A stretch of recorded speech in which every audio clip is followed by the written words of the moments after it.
so good to be back here.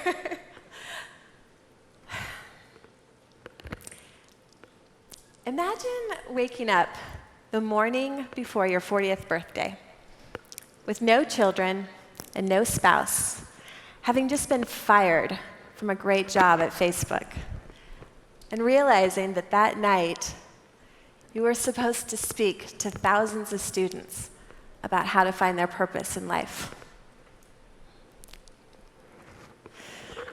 This isn't a scenario that I could have ever envisioned 22 years ago when, as a student, I sat in your same seats. But that's the vantage point from where I stand tonight. And honestly, I don't know what's next for me, but I do know this, that finding our purpose is not a singular event that we hold. It is the very existence of our lives. I'm an entirely different person now than I was 22 years ago.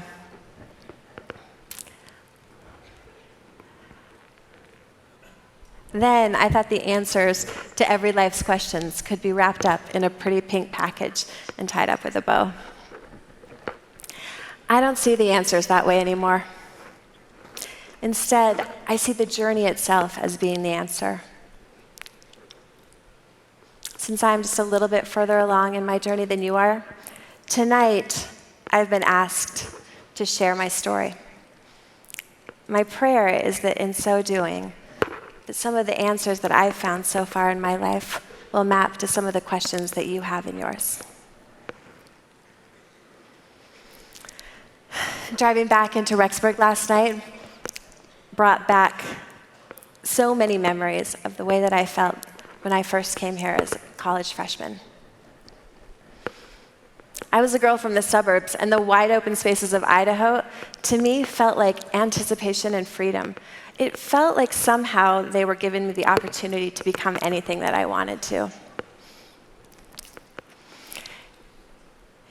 It was here that I first came to know God as my friend. I started to recognize the way that he speaks personally to me, and I began to share with him some of the deepest parts of my heart. It was here in Rexburg that I learned for the first time that I was capable of doing things that I didn't know I could, as long as I trusted in him. This is a very sacred place. Take advantage of the peaceful, quiet farmland that you see here and use it to build your spiritual foundation. Use it to make prayer and scripture reading daily non-negotiables.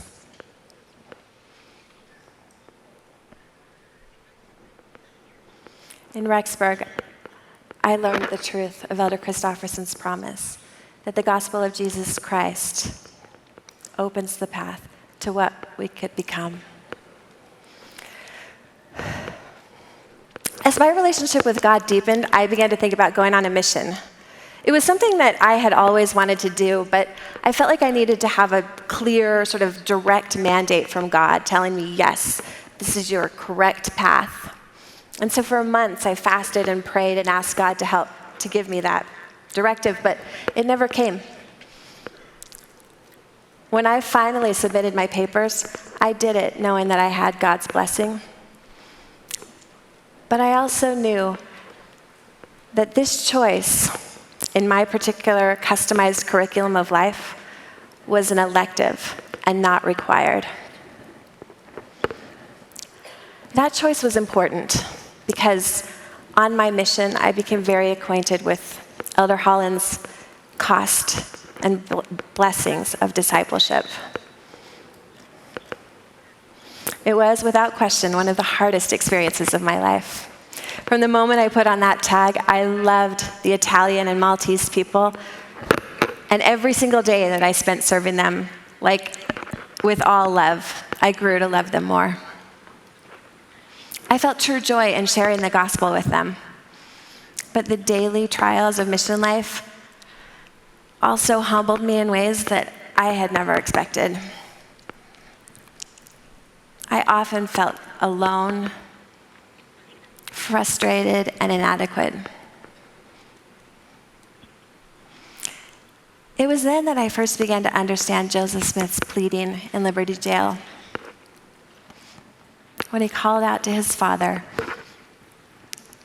and asked, "Oh God, where art thou?" I couldn't understand why my effort to serve other people was requiring so much personal stretching, or why the Lord sometimes seemed so difficult to reach. God answered those questions on my mission, as he often does, line upon line throughout the course of my mission. It didn't happen all at once, but it was given to me little by little. There, I was given the most precious gift of my life, which is an unqualified surety that this is God's true church. For the rest of my life, that's never something that I will ever doubt. Like the early pioneers, I can now say, was I sorry I chose to do it? No, neither then nor any time since. The price I paid to become acquainted with God was a privilege to pay.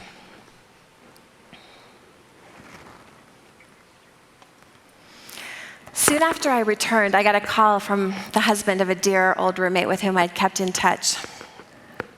He explained to me, he told me about this sort of new phenomenon that had happened called the internet. And I was amazed by the concept that in real time, people could actually have conversations with each other. I really didn't understand any of it. But somehow it felt right. And so when he explained that he had something called a startup, and he invited me to come to California and join him, I jumped. It was the first of many times in my life when I would do something that I didn't entirely understand, that I would hurl myself headfirst into the darkness and trust that if I just took that leap, a net would appear.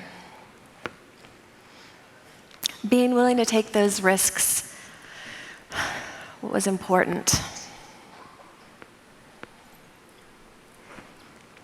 For a year and a half, we lived the consummate startup life.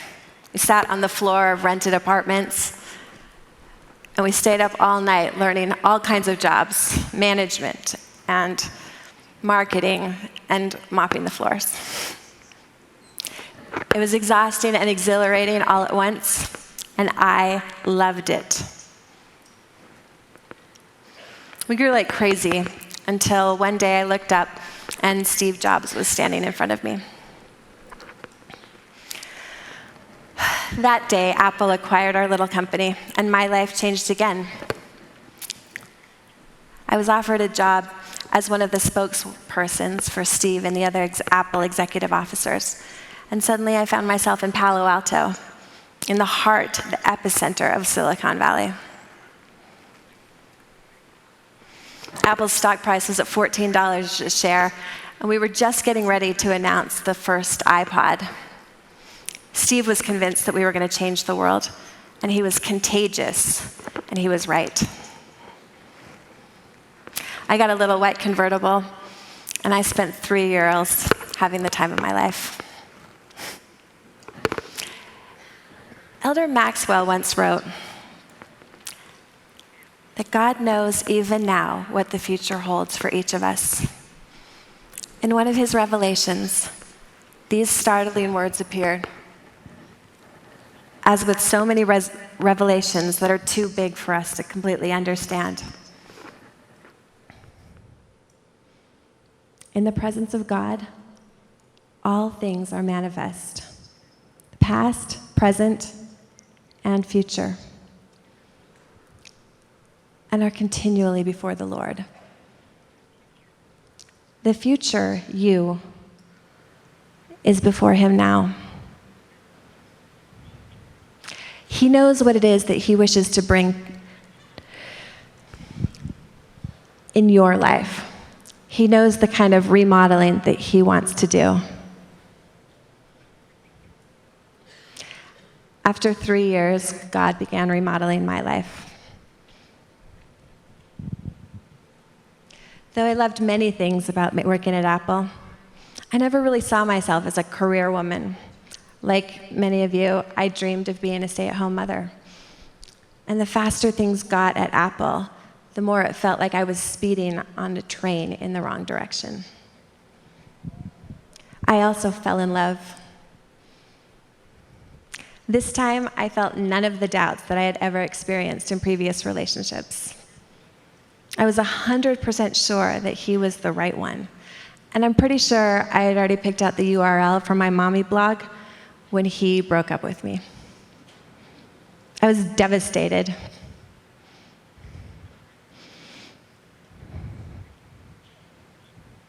But what God had in mind for me then was beyond my capacity to envision. All I could think about was that there had been some great cosmic mistake, that my life, my destiny had completely gone off the rails. But in that moment, it was really hard to see the end goal that God had for me. I was never one who really dreamed of traveling. India, to me, was just a place on the map, a sort of geographical spot that I had heard of occasionally.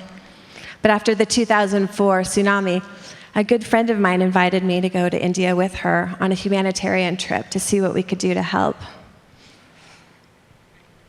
I didn't suspect it at the time, but that trip was going to change my life. While I was in India, I met a woman named Becky Douglas. She was a housewife from Atlanta. She was a concert violinist with 10 children and a very successful attorney husband in Atlanta. She was the kind of LDS woman that just sort of made you roll your eyes because she was so perfect in every way. But after I got to know Becky a little bit, I realized that she too had had her share of tragedy. A few years before I met her, her oldest daughter had succumbed to a bipolar disorder and had taken her own life. When they were going through her things, they discovered that this girl had been sending a portion of her money to India every month to support an orphanage. And so the Douglases suggested that rather than people having to send flowers, that people instead send money to this orphanage. People were incredibly generous, and Becky was invited to be on the board of directors. And so she decided to go to India to see what it was all about. And while she was there, she found that the orphanage was doing great, but she was really impacted by the leprosy beggars that she saw on the streets. And so with no college education and no background at all, Becky came home and with a few of her friends around her kitchen table, established a little organization called Rising Star Outreach. Their goal that year was to raise $25,000, and they thought that that was astronomical. But by the end of the year, they had pledges for $250,000, and they realized that they could really do something. They spent the next 2 years giving money to organizations that they thought were helping. And time after time, they saw their money lost or misused or stolen. When I met Becky in India, they had reached the end of their rope. They had decided that if they were going to continue to do this, they had to have somebody on the ground in India running an organization and building it from scratch. Becky, while I was there, took me to a leprosy colony. And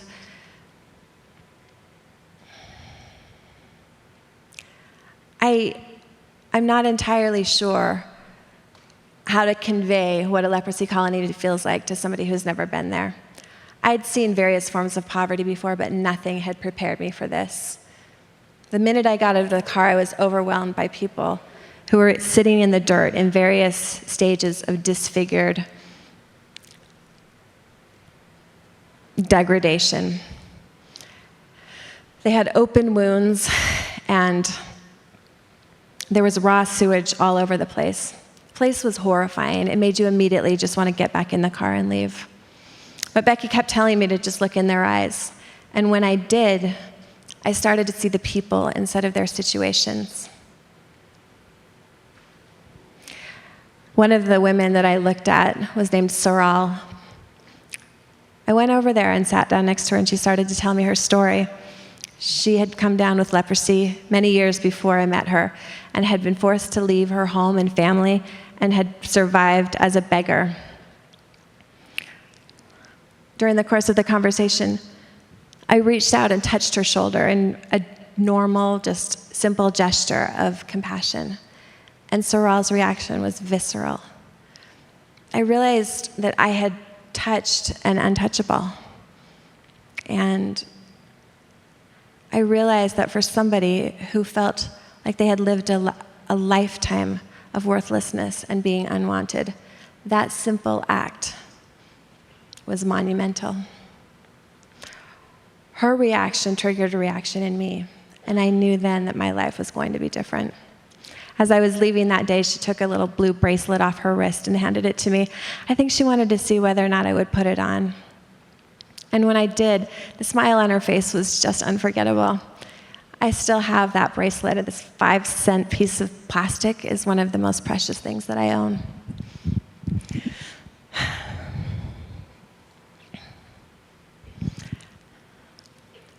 We grew Rising Star little by little over the next several years. I didn't know it at the time, but I was going to go home, quit my job, and 6 weeks later, move back to India as the first executive director. I had no idea what was in store for me, and I had no idea what I was doing, but I knew that we were doing something good, and I knew that if we just took that first step, that God would teach us and help us. To me, now, Rising Star is a miracle. I got to watch God work His work. I got to watch God move people around over the next 7 years in ways that only I knew, because of my vantage point as executive director, were absolutely unlikely.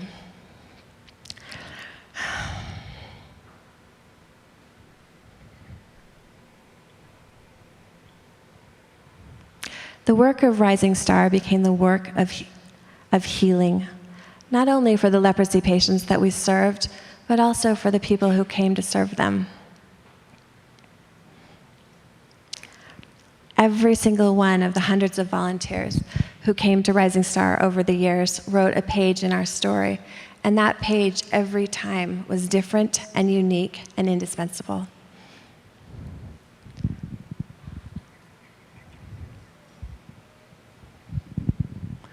It became a source of hope for 300 children in the colonies who were previously destined to be the next generation of leprosy beggars on the streets.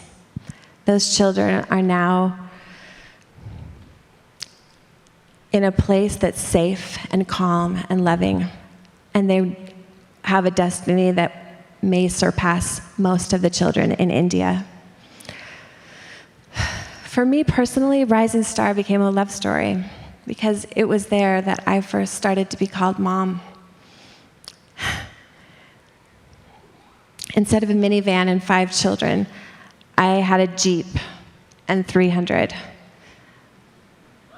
But every single one of those children became mine, and I knew that that was where I needed to be.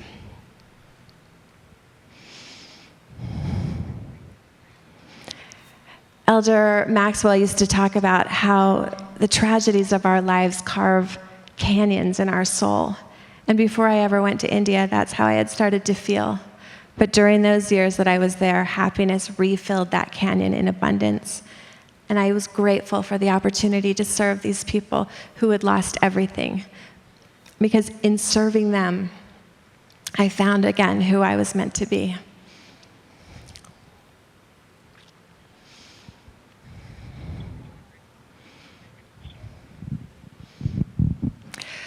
I'm going to just share one little story from my blog that illustrates life at Rising Star. It's a story of a man named Mario, and I think that it gives you an idea of what it feels like there, far better than any picture ever could. A sad thing happened this week. One of our colonies consists of only about 9 people now, as all the others have already passed away. The 9 remaining are all in various stages of deformity and disease. One of these 9 was a man named Mario, who, as a result of leprosy, had become blind. He would sit on a little cot day after day and just quietly stare at nothing. One day, it was raining so hard that he was sitting on his cot inside his hut. So I went inside to hold his hands. For some reason, I decided to sing a little song that my dad used to sing me when I was little. And while I sang, I watched tears start to slide down his face. Later, I asked him what he thinks about all day. And I was brought to my own tears when he simply responded that he talks to God. This week, Mario passed away. In some ways, I'm happy for him. I imagine him running with all his perfect limbs to a God that he can see perfectly and who he recognizes immediately. In other ways, though, I miss Mario. Tomorrow, we're going to go to that colony, and I'm sure that it won't quite feel the same without that sweet blind man who spent his days talking to his Father in heaven.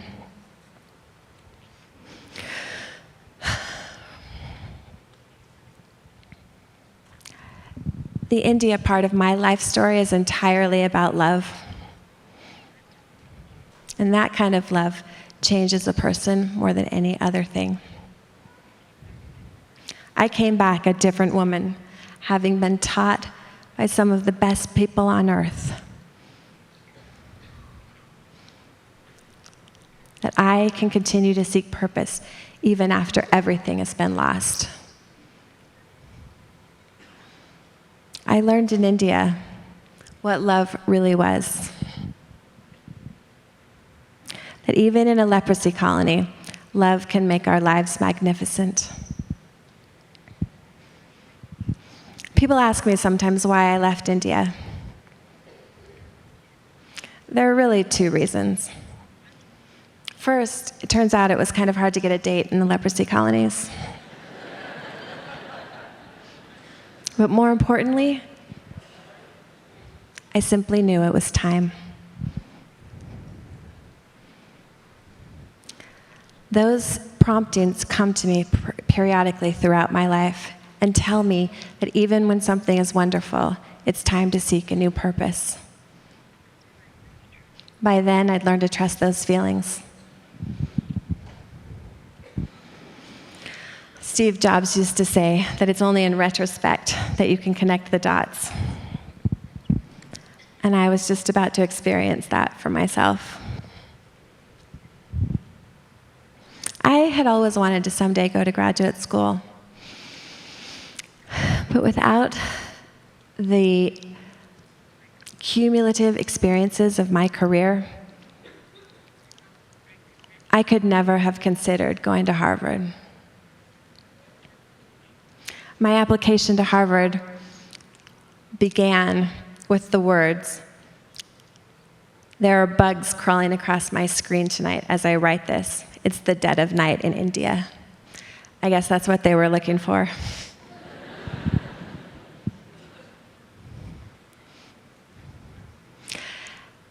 As it was, I loved being a student again. I studied what had become my passion, which is the science of how to change the world and make it better. In Boston, for the first time in my life, my circle of friends was entirely comprised of people who were not of our faith. And I loved both what I learned from them and what I was able to share. One of my most precious memories of being in Cambridge was the day that 25 of my classmates came to church to hear me speak in sacrament meeting. Simply because they were curious about what I believed. I learned in Boston that love opens doors, and true friendship is the way to be a real missionary. After I graduated, I was hired by Facebook to help the people who worked there feel the incredible potential of what that platform could do.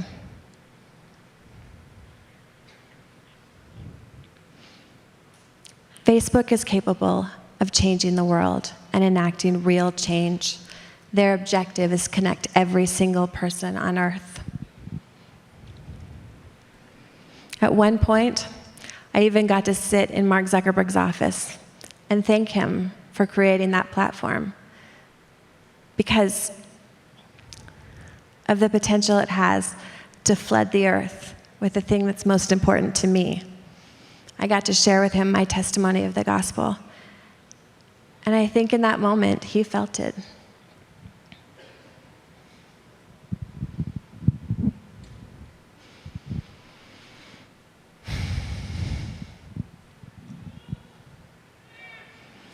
When, a few months later, I lost my job, I was disappointed.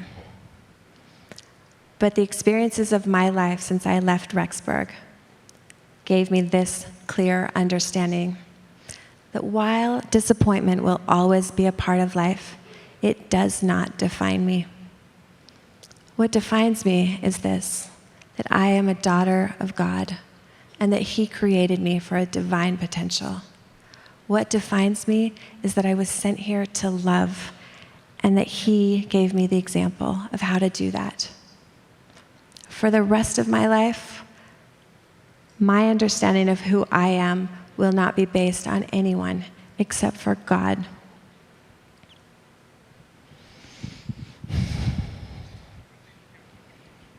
Which brings me back to today and to you.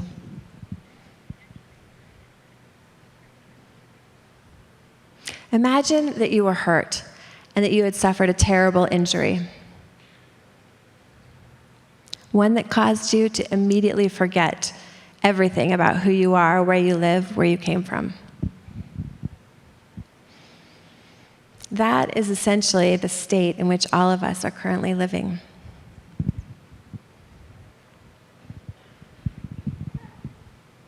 We don't know yet what all the purposes of our lives are, and that's okay. If you're anything like me, there will be many. But as long as you keep seeking light, a loving God will provide you with the answers.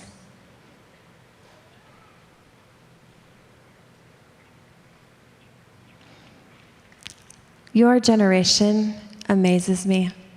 I'm in awe of you. You're writing a book that's never been written before. The information age gives you opportunities to do things in the world no one in history has ever been able to do. But it also presents you with truth in all its various forms of twisted and subtle lies. If I could leave you with one thing tonight, it is to take advantage of this time that you have in Rexburg and make sure that you create a spiritual foundation that will allow you to keep the Spirit with you at every point. You need it more than any other generation in the history of the world because truth is harder and harder to discern. I'd like to say one thing also to the sisters here tonight who are single, and particularly those who long to be married and who aren't.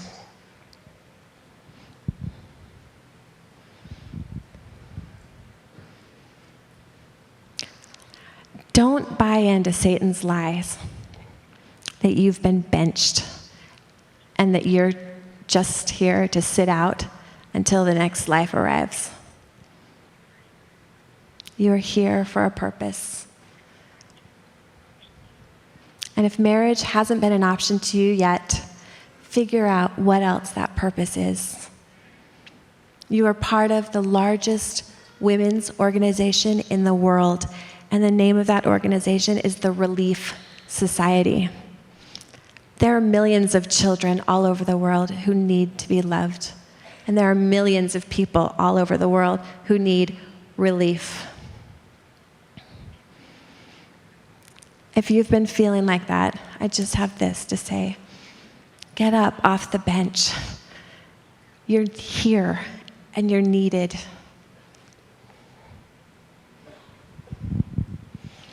Being lost is nothing to be ashamed of. It is the necessary and repetitive process by which we turn to God and become more like him. We should never hide being lost, either from one another or from God, like Adam and Eve, who had been in the Garden of Eden. God asks each of us the same question: where art thou? And we can answer him, I'm lost, but I'm here. What do you want me to do? But we can't ask for that direction until we admit that we don't know all the ways.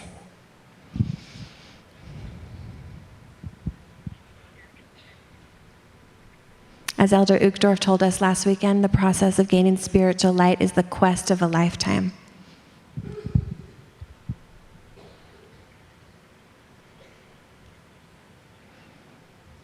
I told you in the beginning of this talk that I wasn't going to present you with easy answers that you could tie up in a bow.